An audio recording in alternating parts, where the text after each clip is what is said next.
আজ যখন তাগুতি ব্যবস্থা দিয়ে মানুষকে পরিচালনা করবে, তারা হয়ে যাবে তাগুতের শিরোমণি।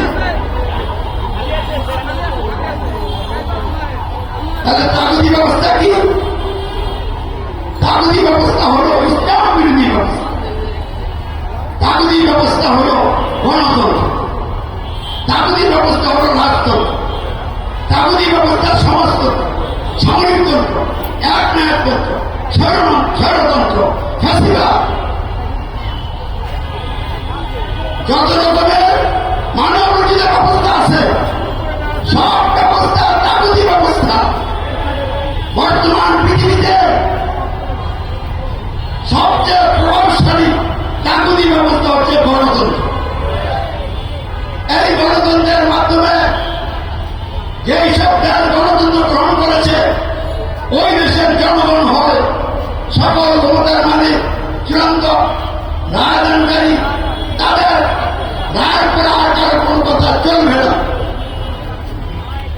এই সুবাদে বাংলাদেশের মানুষ গণতন্ত্র গ্রহণ করে এই বাংলাদেশের সকল ক্ষমতার মালিকের আসনে তারা বসে। তারা ভোটাভুটির মাধ্যমে যাদেরকে এমপি বানায় তারা হল জনপ্রতিনিধি, তারা আল্লাহর প্রতিনিধি না।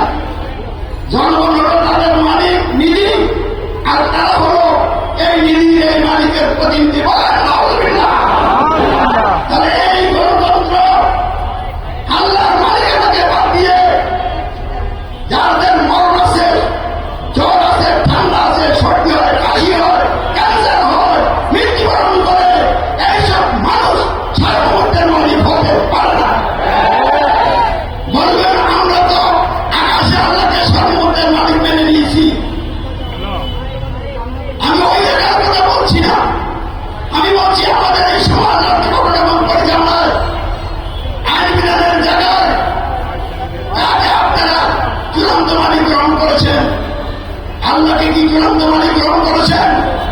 অবশ্যই করেন নাই। গণতন্ত্রের মাধ্যমে জনগণ নিজেরা হয়ে গেছেন ক্ষমতার মালিক।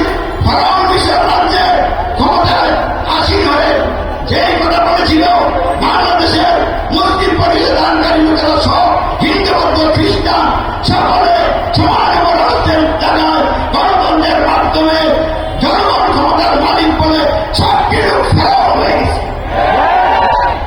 ফেরাও যেমন ধর্মের জন্য নিশ্চিত হয়ে গিয়েছিল, আপনাদের সামনে নিশ্চিত হওয়ার সময় এসে গেছে। আল্লাহ রাব্বুল আলামিন হাসিনাকে হটিয়ে আপনাকে বুঝে নিতে এসেছিলেন। তারা শুনে হও গণতন্ত্র ত্যাগ কর, তাগুতি ব্যবস্থার বিরুদ্ধে দৃঢ় গ্রহণ কর, ইসলাম মেনে নে, আল কোরআনকে সংবিধান হিসেবে গ্রহণ করে কোরআন দিয়ে সমান এবং রাষ্ট্র গঠন এবং পরিচালনার সিদ্ধান্ত করে কার্যকরী পদক্ষেপ গ্রহণ কর। কিন্তু কেউ শিক্ষা গ্রহণ করে না। অত্যন্ত দুঃখের সাথে বলতে হচ্ছে এদেশের তথাকথিত ওলামায়ে কেরাম, এদেশের তথাকথিত ইসলামী দলগুলো এই হাসিনা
জন্য আপনাদেরকে দিয়া ক্ষমতাতে এই সরকার